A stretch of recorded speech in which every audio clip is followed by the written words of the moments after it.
It was almost midnight when Arif's car broke down under the old Shapur bridge. The engine gave a weak cough, then died, headlights flickering against the cracked concrete pillars. He sat there a moment, hands still on the wheel, trying to process the sudden silence. The road above was deserted. Below, the river gurgled in the dark, swollen from recent rain. His phone showed 1 bar of signal. He cursed softly. It was a narrow stretch of road, the kind nobody used after dark except truckers and drunks heading home from the factory. The bridge itself had a reputation. Accidents, mostly. People said the road curved too sharply near the railing, that headlights distorted against the water and confused drivers. Arif never believed the talk. He didn't believe in anything he couldn't hold, fix, or calculate. He tried the ignition again. Nothing but a dry click. With a sigh, he grabbed his flashlight from the glove compartment and stepped out. The air was damp and smelled faintly of iron. Somewhere downstream, a frog croaked.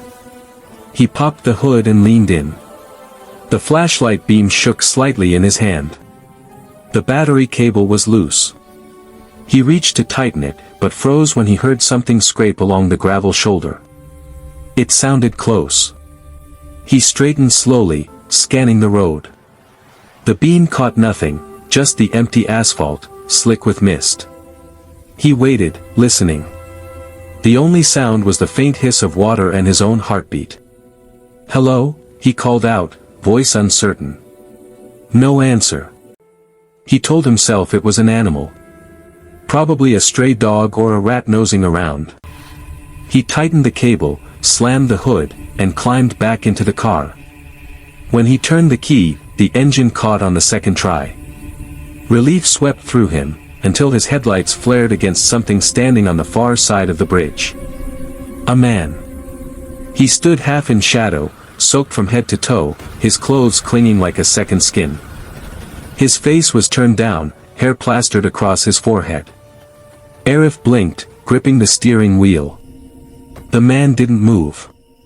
Arif honked the horn once, short and sharp. The sound echoed off the bridge supports. The man lifted his head. His eyes glowed, not brightly, just enough to reflect the light like an animal's. Then he started walking toward the car. Arif's pulse spiked. He shifted into reverse, tires squealing on the wet road. The man kept coming, slow but steady, bare feet slapping the pavement. When Arif backed up a few meters, the engine sputtered and died again. He hit the key. Nothing. The man was closer now. 20 feet away, maybe less. Arif fumbled for his phone, no signal this time. He locked the doors and stared through the windshield. The man stopped at the edge of the headlights, water dripping from his sleeves. His mouth moved like he was speaking, but no sound came out. Then he smiled, too wide, like a crack splitting his face. Arif's breath fogged the glass. The man reached out and pressed his hand to the hood. The lights dimmed. Arif panicked, throwing the door open and running into the night. His shoes splashed through puddles as he sprinted toward the main road. Behind him, he heard the car's horn blare once, then cut off. He didn't look back. The nearest village light was nearly a kilometer away.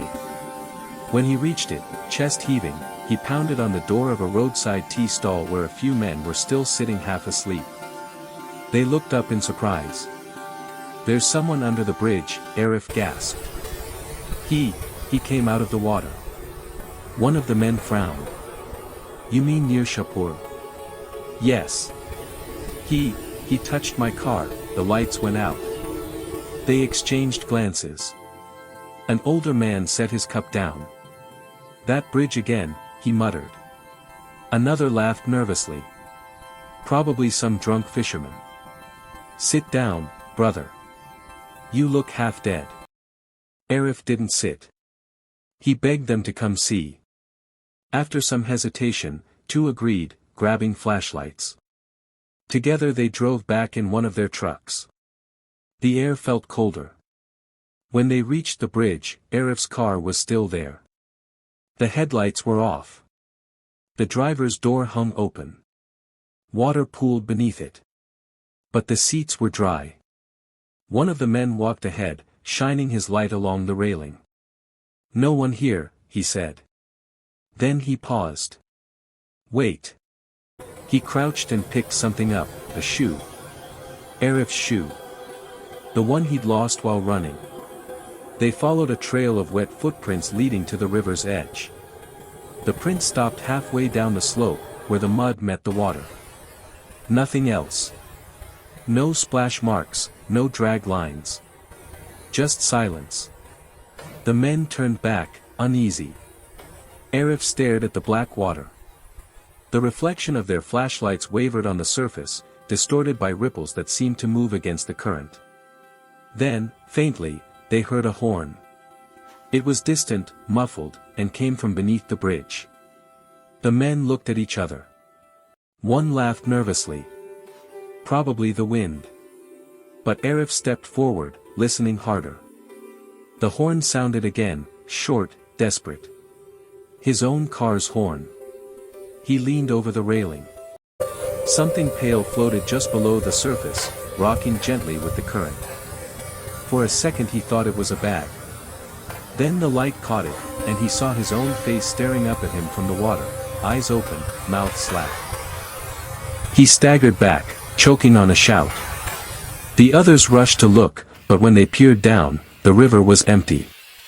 The current moved as if nothing had ever been there. They left the car behind that night. The next morning, when the police arrived, the vehicle was gone. Only tire marks remained, fresh ones leading down the slope and straight into the river. Divers searched for hours, but they never found a body, or the car. A week later, a truck driver reported seeing a lone sedan idling under the Shapur Bridge at midnight. He said the headlights were on, and a man was sitting inside, staring straight ahead. When the police came, the car was gone again. But every few nights, someone still calls the station about the same thing, a car under the bridge, engine running, horn echoing softly through the fog. No one stops anymore.